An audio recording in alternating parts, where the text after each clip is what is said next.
I need to start off by saying thank you to my very cool brother-in-law, Peter, for becoming a show patron.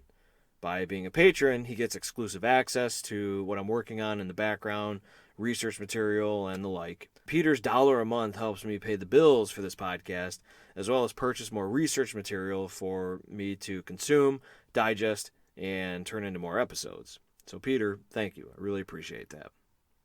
I also need to thank Ben from the Thugs and Miracles podcast. He gave me a most excellent and thoughtful shout out in his last episode.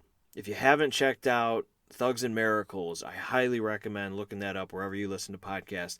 He does an awesome job covering the history of the French monarchy. It's really, really good. So go check out his show.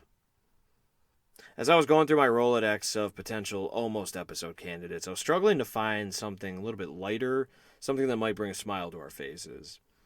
Judging by my lineup, I seem to be naturally drawn to the macabre. Slavery, genocide, rebellion, cannibalism, those are all reoccurring themes. But I found one that I think will work. It has a humorous element to it, and since it's about a Roman emperor, it pairs very nicely with my biography on Arminius, which was released earlier this month. In a way, it also transitions into the subject of next month's episode, too. Stay tuned for more on that. So now, for the latest almost episode, The Emperor Plays Chicken.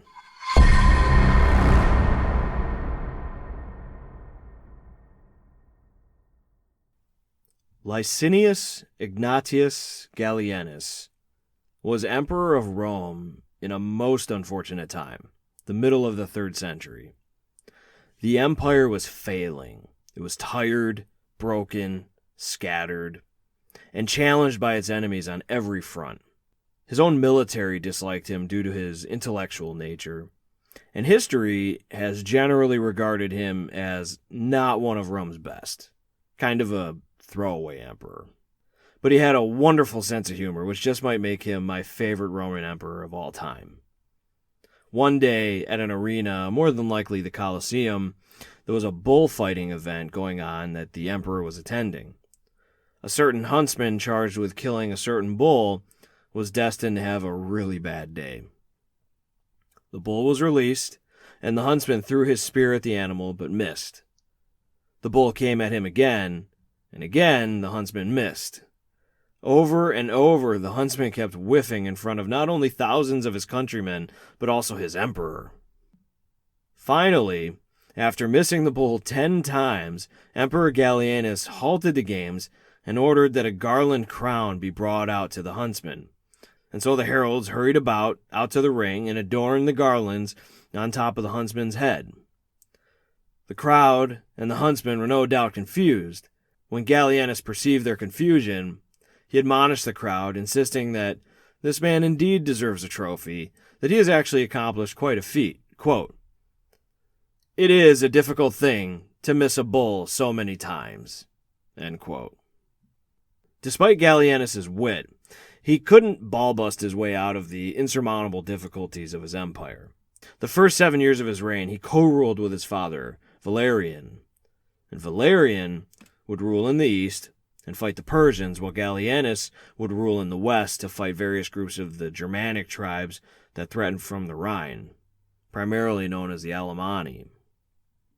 On top of the empire being caught in a vice grip of enemies, its population was suffering from plagues, its economy was in tatters, and its currency was collapsing in value.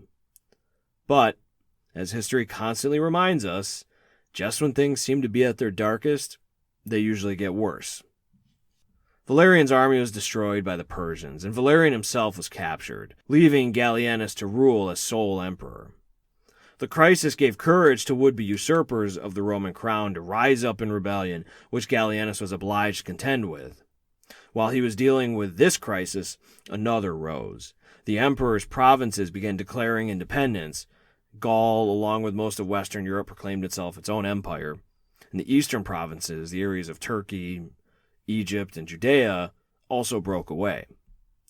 To deal with the ever-evolving situation in his massive empire, Gallienus needed a major overhaul in the military, which he was not popular with anyway.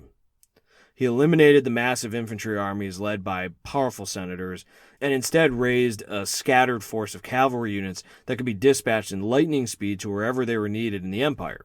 He even went so far as to completely forbid senators from commanding armies at all, a move that not only secured his own position as emperor, but also left Rome with a more professional, experienced, and flexible fighting force, forged in fires of meritocracy, not aristocracy.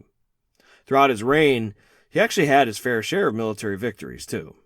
He was also the first emperor to officially declare tolerance of Christianity, allowing the new religion to have public places of worship and bury their own dead with their own rites. Sadly, though, when he was around 50, Gallienus, in true Roman emperor fashion, was stabbed to death by one of his officers in a grand conspiracy, thus ending his 15-year reign. But there's one event in Gallienus' long rule that I neglected to mention thus far, one that hit a little closer to his home.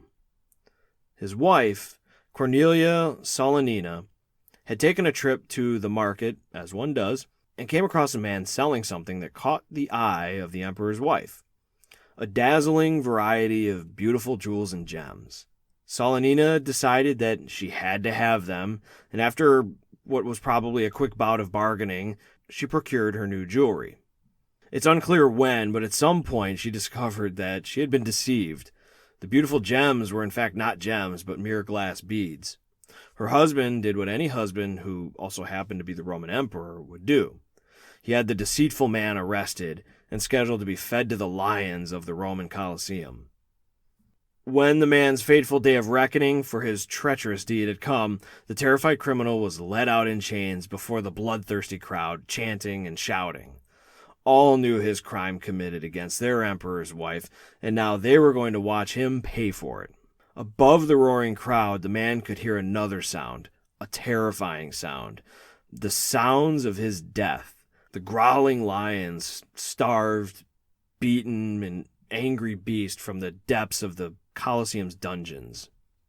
Finally, Gallienus ordered the pen gates to be lifted, and the crowd fell silent, eagerly awaiting the ferocious feline. The man, probably cursing his petty crime, stared at the dark tunnel, waiting for the animal to emerge. And an animal did emerge. But it wasn't a lion. No, this animal was a bit smaller. A lot smaller, actually. And it clucked and pecked instead of roaring. It was a chicken. Now, if I'm watching this incident on my make-believe time machine streaming channel, this is where I hit the pause button so I can see the expression on the man's face as he's processing this moment. I mean, imagine the terror of coming to grips with the fact that your life is mere moments away from ending in one of the most gruesome, painful, and horrifying ways imaginable. He perhaps has been coming to terms with his death for the past few days even. And now, out walks a chicken. I'd also want to freeze frame and zoom in on the smirk of one man in particular in attendance at this event, Emperor Gallienus. Like the crowd who witnessed a humiliating bullfighter adorned as a champion by this emperor, they were also confused. Gallienus, no doubt satisfied and quite entertained with the confusion he wrought, proclaimed to the audience, quote, "He has practiced deceit, and now he has had it practiced on him," end quote. And the bewildered, ashamed, and humiliated, and emotionally exhausted petty criminal was then allowed to return home, perhaps a little wiser for the wear.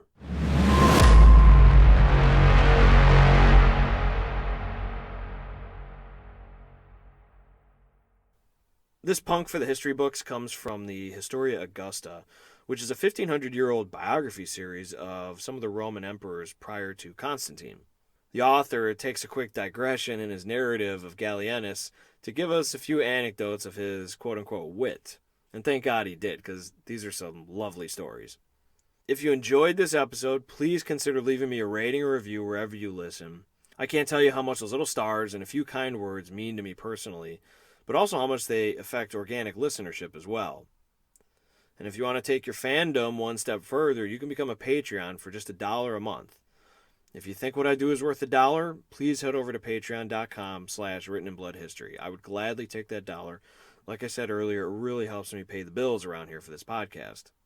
For further reading material on the subjects that I cover and links to my Patreon and past episodes, you can head over to my site, writteninbloodhistory.com. And if you want to get a hold of me, my Twitter handle is @stjulius. My email is steven.dejulius@gmail.com. Or you can search for the Written in Blood History Facebook page as well and send me a message there. And so as always, thanks for listening, thanks for subscribing, thanks for supporting, and thanks for helping me grow this little history podcast, Written in Blood History. See you later.